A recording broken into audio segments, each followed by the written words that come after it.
Hello and welcome back to another episode of Critical Reactions with your host Bryan. We're going to wrap up this week with some new music, also from a newish band though. They've been around for quite some time, but they don't have a lot of subscribers. They're on the smaller side of things. Their Spotify plays are a little low, and I'm hoping I can kind of change that, get some new fresh ears on the band, and maybe help them find some new fans. We're going to be looking at the band Bloody Tyrant, which is a Taiwanese metal group. They recently put out a series of one-take live sessions, and we're going to look at one of those today, which is their most recent one, which is called, the song is Hwamei In A Dream. So let's dive into this and see what Bloody Tyrant is bringing to the table today.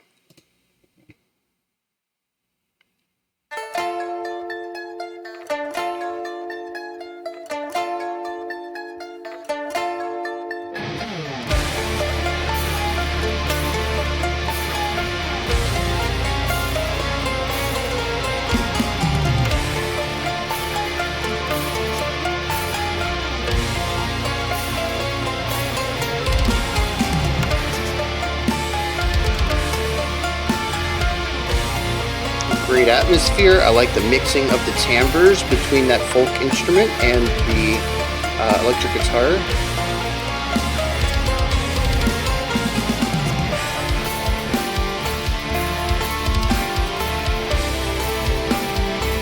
Very cool.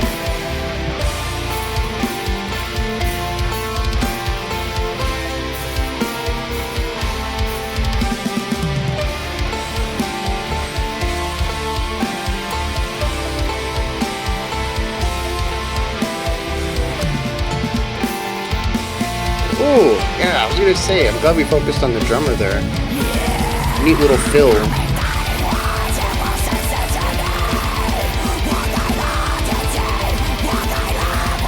We have some digital strings in the background, filling things out a little bit.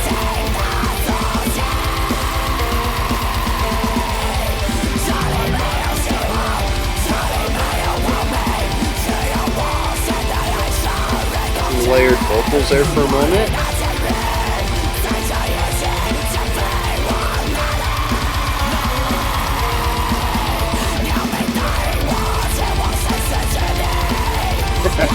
The double bass kicks going. A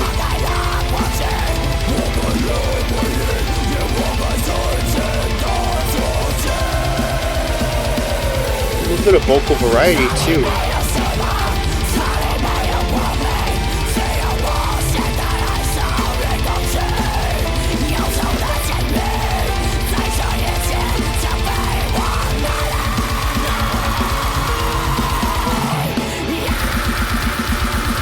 Bringing it to blast.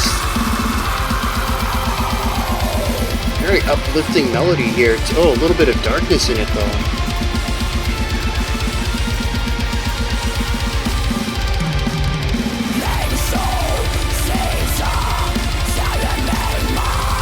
Trading off the blast beats for bass kicks.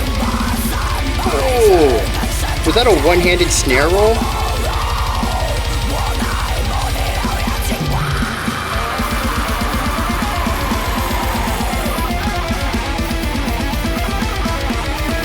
Those diminished.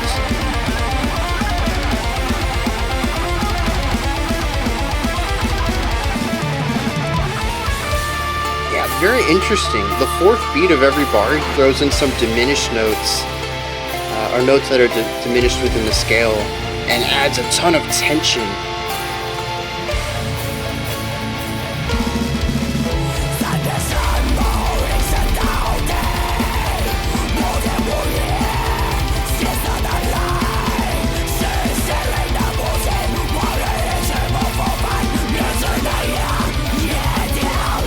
A very full sound.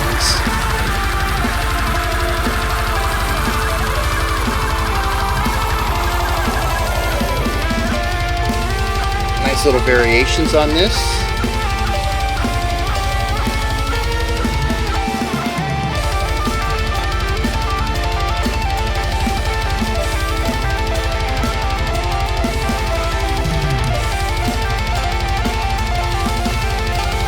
bit of a triplet feel on top of the four.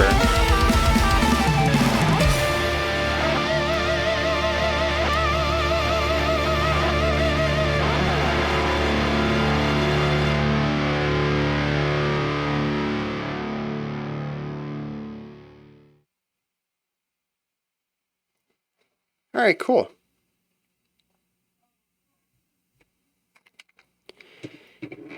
Yeah, so on this song specifically, because I have heard another one from them, which I'm going to talk about a little bit in a little bit, but I want to focus on this one right here as we usually do. There's a lot to love. There really is. Because even within the metallic framework, the heavy distorted guitars, the tremolo picking, the blast beats and double bass kicks, and all the stuff that is kind of hit and miss for me personally, there is a lot of dynamic writing within it. And so when we get to the blast beat, I actually really enjoyed that. It felt like the song had been building to that moment, and this was a massive, explosive section of the song. This was the peak. And I really love how utilizing the blast beats there was a way to build that expression. This is the way that I really love to hear blast beats being used. The vocals being harshes all the way through would normally throw me off, but there's two vocalists both doing harshes.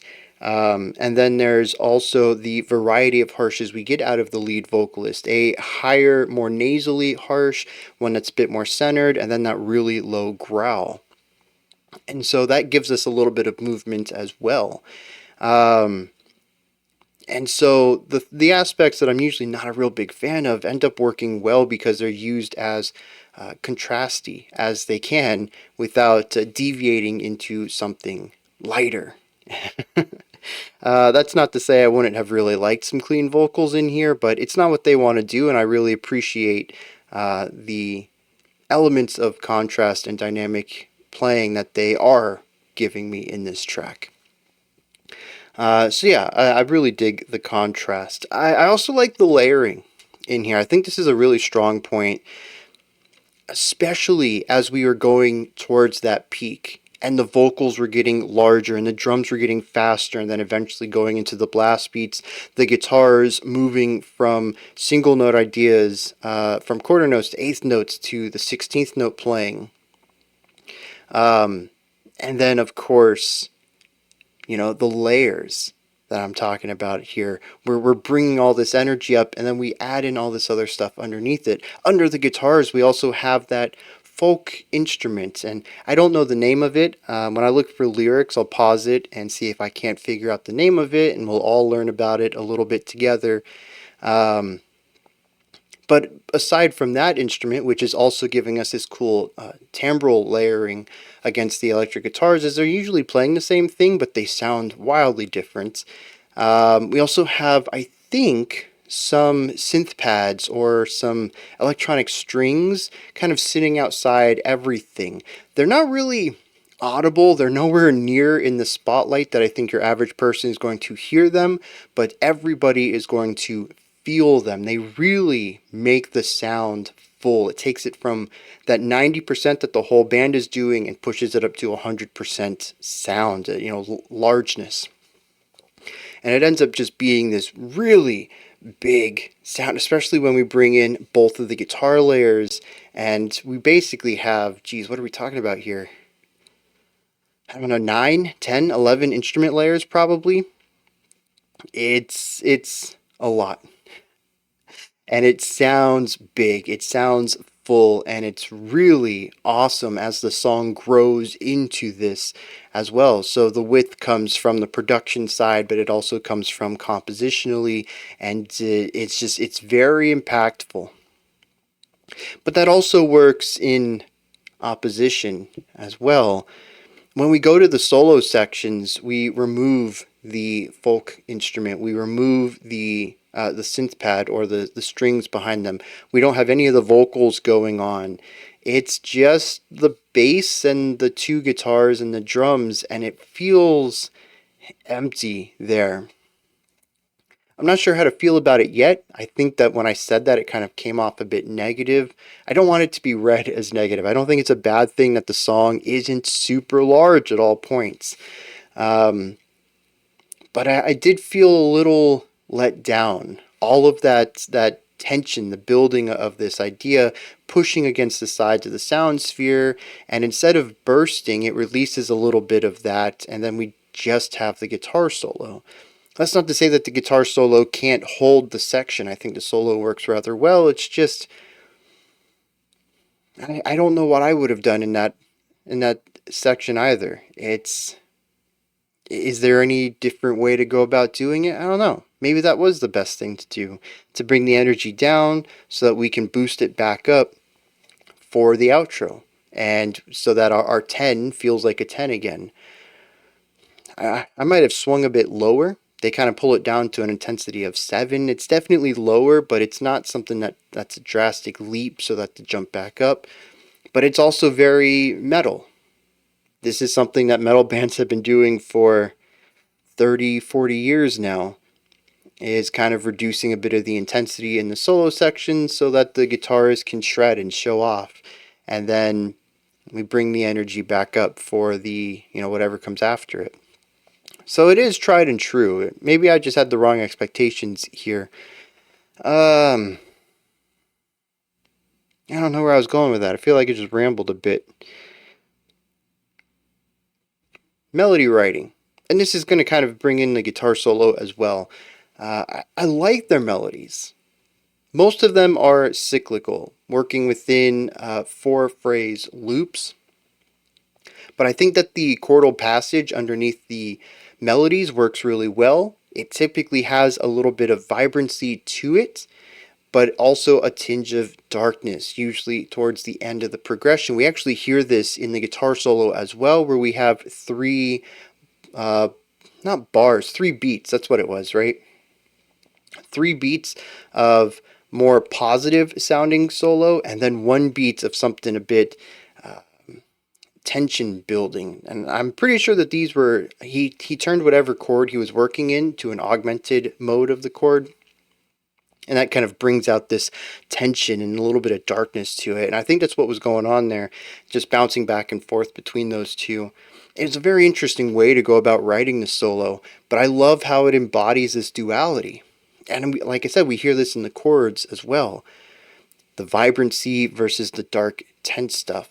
And I think it's done in a balanced way that allows both to shine without anyone becoming over dominant. This doesn't feel like a dark and heavy and dreary song, but it also doesn't feel bright and cheerful and optimistic. It catches that balance somewhere in the middle.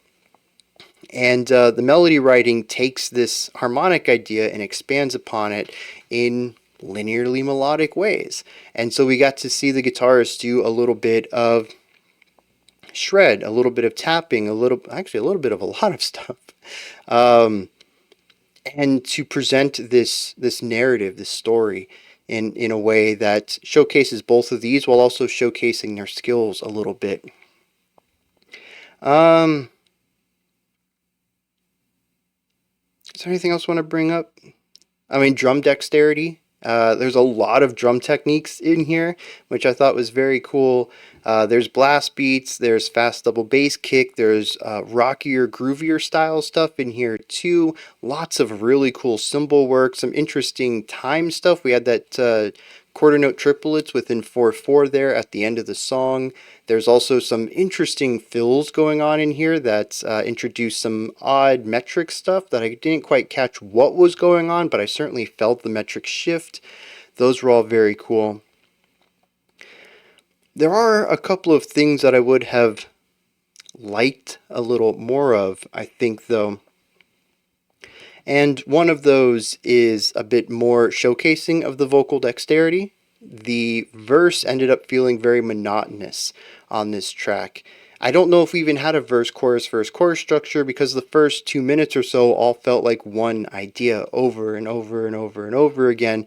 Maybe it's just that I didn't catch the nuance that changed between maybe smaller sections, but it wasn't until the solo that I began to notice, oh, we're in a brand new section now. and some of the monotony of the opening 2 minutes started to wear on me. I would have liked a little bit more movement and change in the harmony and the melody, and I would have liked a little bit more involvement on the folk instrument. I think it's very cool playing along with the guitar, but it had one lick that it did for the entirety of the runtime. The only time that it didn't do that was when it stopped playing entirely for the guitar solo. So I would have liked to hear a little bit more from that, and more growth overall. And I think part of that just comes from the static verse chorus element that I think built nicely into the section before the bridge, but it did take some time to get there. And I think more peaks and valleys would have worked really well on this. However, oh, and more bass work. I would have loved to hear more bass work in this. However, though, as I mentioned at the beginning, I have heard another song. That song is called... what is it called? Oh, The Jetty. They released a one take for it a few days before releasing this video, and I had actually watched that because somebody had posted it in the Discord server, and I checked it out, and it was pretty cool, which led me to explore more of their stuff, and I decided to save one for this video. But in that one, there are some cool bass lines. The bass gets to show off a little bit. They have some cool little runs. There are more jumps between vocal styles. And I think there is more variety in the composition in general. However, that one utilizes the folk instrument a lot less, but in very cool ways too. They get an entire intro solo, and then they get to bring back a variation on the intro melody in the end of the track. So it's only used as bookends, but both of those bookends are very well done. So if you enjoyed this, I highly suggest going and checking out their other stuff. There's 6 other one-take sessions, all of them with the same group. And I say that because I don't know if the folk instrument player is a part of the group. I haven't done any research into them. But given that in the other track that they're sparsely utilized, I kind of gave me the idea that they might not be a permanent member and that they're only utilized in some of these songs. So, I don't know. I have more tracks to listen to from them. I'm going to check out some lyrics though and see if I can if I can find some information on that instrument, and then we're going to wrap this video up. Alright, first of all, the instrument is called a pipa. It's a traditional Chinese plucked instrument, sometimes referred to as the Chinese lute. Has the pear-shaped body with anywhere from 12 to 31 frets and 4 strings. There's some smaller versions of it, and it has influenced other instruments from other cultures, such as the Japanese biwa and the Korean bipa, which is pretty cool. So now I know that. I just gotta remember it now. That's always the hardest part, is remembering the names of all this cool stuff. Alright, as for the lyrics, the verse and the chorus are both repeated. Both of the verses and both of the choruses are the same, and I'm really trying to pair that back to the music, which also had a consistency of sound. Like I had mentioned, I didn't really hear a difference between the verse or the chorus. It just felt like one extended idea. We did... oh, you know what though? The drums kind of elevated. I wonder if the drum shift signified a move into the chorus. I was focusing primarily on harmony and melody to give me any structure, but it might have been rhythmic. Also, paying attention to the vocal delivery might have helped a little bit as well. Yeah, a second time through this song I think would be helpful. Anyways, the verse says that there's a bird song that leads me to the land of the living and the dead. It cuts through the sky and through the past, through memories, and through the footsteps of the past. So we have this concept here of a specific song that you can hear, a bird song that helps connect the past, the ancestors, and the present. From here we move into the chorus. It says, "There is no hope and no light, only infinite sorrow and fear. Where will the sharpened feathers take me?" The second chorus changes it a little bit and says, "Where will the sharpened feathers of sorrow take me?" That could just be a translational thing, though.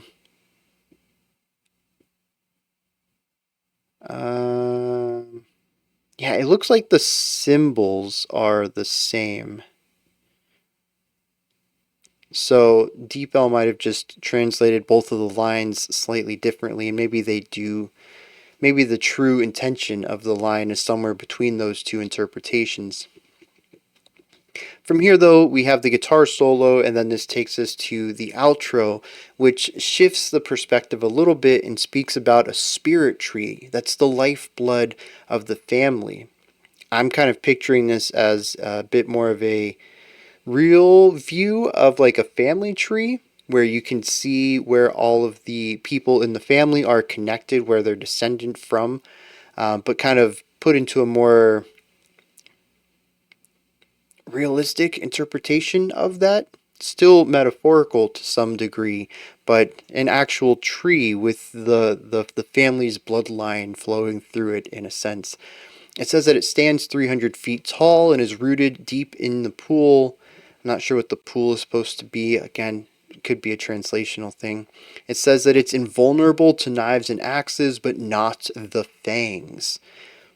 I don't quite understand what that's supposed to represent, unless it's supposed to say that it can stand up to anything except, I don't know, an attack from within. But anyways, it says that the tree fell to the ground after 5 days with scarlet tears, the weeping of the spirits of our ancestors. The past is gone. And this, to me, I mean, it's vague enough that it could represent a lot of things, but very clearly about familiar history. And I don't even necessarily know how strict the word family is in here. It could be somebody's direct family, but it could also be a little bit more than that. It could be about culture. So, I don't know. But I definitely get the gist that this is about losing your connection to your past. Regardless of what that past is, just your family's past, your culture's past, your country's past, could even just be humanity's past in general. But just losing that connection to what came before you and the sorrow that that can bring, and even a little bit of the dangers that that can bring, a destruction to this spirit tree that's 300 feet tall has now fallen. And this could even be a pro nature thing, taking away a little bit of the metaphorical side and reading this as a tree that's been destroyed because we've forgotten our past, and how can we interpret that? There's a lot of ways that this can go, and I think that the song itself it dances a little bit in being vague, but I also think the translation is not great either, and that's making things even more vague. But tying this back to the music, there is this positivity in the song, and I think that's represented here by the closeness that the closeness that we can feel with other people who are tied to us. And the tension, the negativity is the sorrow and the fear that's represented in the chorus lyrically, as a way to showcase the negative feelings about this being cut off from the past, and the feeling of loss associated with that. So I do think that, generally speaking, this song is mostly a metal track, and I don't know that it necessarily lines up too well with the lyrics, but there are these elements, both positive and celebratory, but also negative and tense, that we do see in the lyrics, and I don't think it is a coincidence that we can find those emotions in both places. So, those are my thoughts on this track. This is Bloody Tyrant's Hwamei In A Dream. And I still don't know what that means. kind of curious. If anyone has any insight into any of this, let me know. If you have your own thoughts, opinions, and perspective about this track, toss all that stuff down in the comment section. Above that, in the description box, you'll find a link to Linktree. It takes you here. You can find links to my music, ways to support the channel, a link to the Discord server, and so much more. You'll also find links for Bloody Tyrant in there if you want to check out more of their stuff. Above that, if you could, like, subscribe, and ring the bell. I greatly appreciate all three of those. If you head to their Spotify or Facebook or YouTube or whatever, make sure you like, subscribe, ring bells, hearts, thumbs up, whatever it is for the website. Show them some support from the Critical Reactions community. That wraps it up for this week. I'll be back tomorrow, 5 p.m. Eastern Standard Time, 9 p.m. UTC. As usual, we're going to do a full album review. Otherwise, Sunday morning at 11 a.m. EST, we'll have a 2-hour live stream. And if that doesn't interest you, I'll be back Monday. We're going to get back on schedule with the usual stuff. 2 reactions every night, 5 p.m. Eastern Standard Time. Alright, until next time, remember to be critical, not cynical, of the music you listen to, and have a fantastic morning, afternoon, or evening, whenever you choose to watch my videos.